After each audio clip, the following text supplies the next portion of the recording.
بسم اللہ الرحمن الرحیم۔ السلام علیکم ناظرین گرامی، حضرت موسیٰ کے دور میں ایک عورت تھی جو انتہائی بد کردار اور انتہائی خوبصورت ہوا کرتی۔ وہ اتنی خوبصورت تھی کہ کوئی مرد بھی اسے دیکھ کر اس سے برائی کیے بغیر نہیں رہتا تھا۔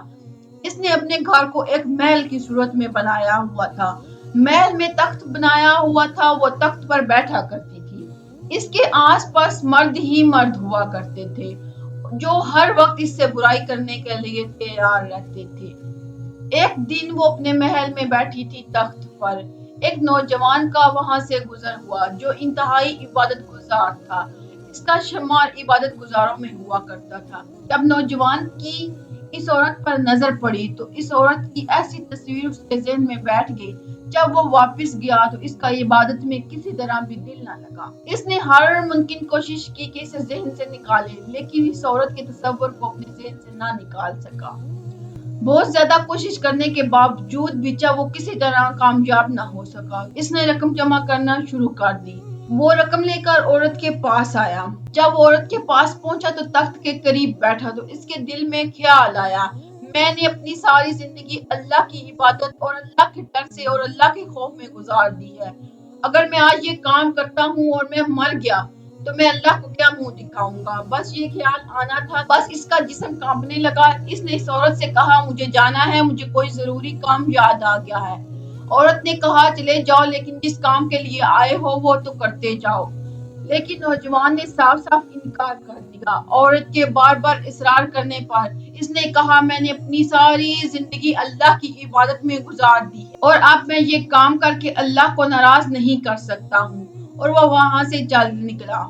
جب وہ وہاں سے چلا گیا تو عورت نے سوچا، میں اتنی حسین ہوں اور اتنی خوبصورت ترین عورت ہوں، آج تک جو بھی مرد میرے قریب آیا وہ مجھ سے برائی کیے بغیر نہیں رہ سکا۔ لیکن یہ نوجوان کیسا تھا جس کے دل میں اللہ کا اتنا ڈر تھا؟ اس نے مجھ جیسی خوبصورت عورت کو چھوڑا اور یہاں سے چلا گیا۔ جب اس خیال نے بار بار اس کو جھنجھوڑا تو اس نے یہ سوچ لیا، آج کے بعد میں یہ کام نہیں کروں گی اور اللہ سے توبہ کر لوں گی۔ اور وہ حضرت موسیٰ کے پاس گئی کہ وہ اللہ کے نبی ہیں، میں ان سے جا کر دریافت کروں گی کیا میرے جیسی گناہگار عورت کے لیے بھی توبہ کی کوئی گنجائش اللہ کے ہاں موجود ہے یا نہیں۔ جب وہ عورت حضرت موسیٰ کے پاس گئی تو حضرت موسیٰ لوگوں کو تعلیم دے رہے تھے۔ عورت نے اس مجمع میں کسی مرد کو بلایا اور کہا، حضرت موسیٰ سے کہو تو فلاں عورت ہے، وہ آپ سے ملنا چاہتی ہے۔ اس بیوقوف نے جا کر بھرے مجمع میں زور سے کہا، اے موسیٰ، فلاں عورت تم سے ملنا چاہتی ہے۔ عورت کا نام سنتے ہی حضرت موسیٰ بہت زیادہ غصے میں آ گئے۔ حضرت موسیٰ نے بہت زیادہ سختی سے کہا، اس سے کہو یہاں سے چلی جائے، میں اس سے نہیں ملنا چاہتا۔ اس بندے نے جا کر عورت کا وہ پیغام دیا، حضرت موسیٰ نے جو کہا تھا کہ میں تم سے ملنا نہیں چاہتا، اسے کہو چلی جائے یہاں سے۔ وہ عورت ٹوٹے دل کے ساتھ وہاں سے واپس سارا راستہ روتی ہوئی جا رہی تھی، دل میں یہ سوچتی کہ شاید میں اتنی بری ہوں کہ اللہ کے نبی مجھ سے بات کرنا نہیں چاہتے اور ملنا بھی نہیں چاہتے، اب تو بخشش کی کوئی صورت میرے پاس باقی نہیں۔ گھر آ کر اس نے اپنے آپ کو کمرے میں بند کر لیا۔ اسے اور تو کچھ پتا نہ تھا، لیکن اس نے کہیں سے سنا تھا جب اللہ کو منانا ہو تو سجدے میں اللہ سے معافی مانگو۔ وہ سجدے میں گر گئی اور روتی رہی اور گڑ گڑاتی رہی، اللہ سے معافی مانگتی رہی۔ اتنی دیر میں دروازے پر دستک ہوئی۔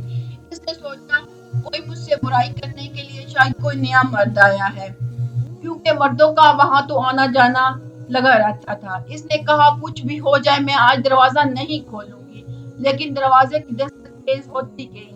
بالآخر ہمت کی اور دروازہ کھولا تو کیا دیکھتی ہے کہ سامنے اللہ کے نبی حضرت موسیٰ کھڑے ہیں۔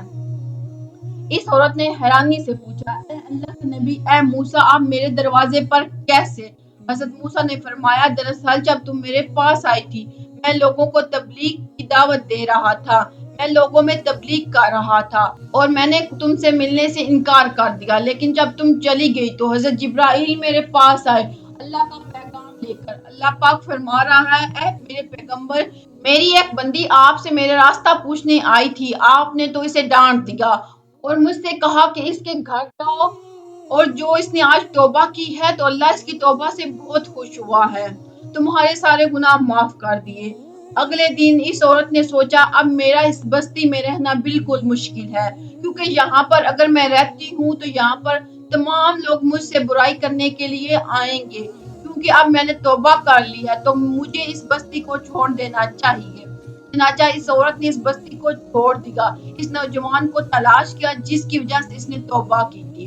اس نوجوان کو ڈھونڈنے کے بعد جب اس کے گھر پہنچی تو اسے بتایا گیا کہ وہ نوجوان عبادت میں مصروف ہے، جیسے ہی فارغ ہوگا اس عورت کی اس سے ملاقات کرا دی جائے گی۔ وہ عورت گھر کے صحن میں بیٹھ گئی اور اس نوجوان کا انتظار کرنے لگی۔ جیسے ہی وہ نوجوان عبادت سے فارغ ہو کر کمرے سے باہر نکلا اور صحن میں اس عورت کو بیٹھا ہوا دیکھا تو اس کے دل میں خیال آیا شاید یہ یہاں پر میرا ایمان خراب کرنے آ گئی ہے۔ میں نے تو اس کو اتنی مشکلوں سے اپنے ذہن سے نکالا تھا۔ وہ نوجوان وہیں پر گرا اور اس کی وفات ہو گئی۔ عورت نے اس نوجوان کے گھر والوں کو بتایا پہلے میں ایسی تھی، یہ نوجوان میرے پاس آیا، اس کی وجہ سے اللہ پاک نے مجھے توبہ کی توفیق عطا فرمائی۔ میں نے اپنی پہلے والی زندگی سے توبہ کی ہے اور میں یہاں اس سے ملنے آئی تھی، شاید یہ مجھ سے نکاح کر لے۔ اسے بتایا گیا کہ اس کا ایک بڑا بھائی ہے، اس سے پوچھ لیتے ہیں، وہ اگر آپ سے نکاح کر لیتا ہے تو ہمیں کوئی اعتراض نہیں۔ علماء اکرام لکھتے ہیں اس عورت کی شادی اس نوجوان کے بڑے بھائی سے کر دی گئی۔ اللہ نے اس عورت کی سچے دل سے توبہ کرنے کے صلے میں اس عورت کو 7 بیٹے عطا کیے۔ وہ 7 کے 7 بیٹے بنی اسرائیل کے بہت بڑے ولی گزرے ہیں۔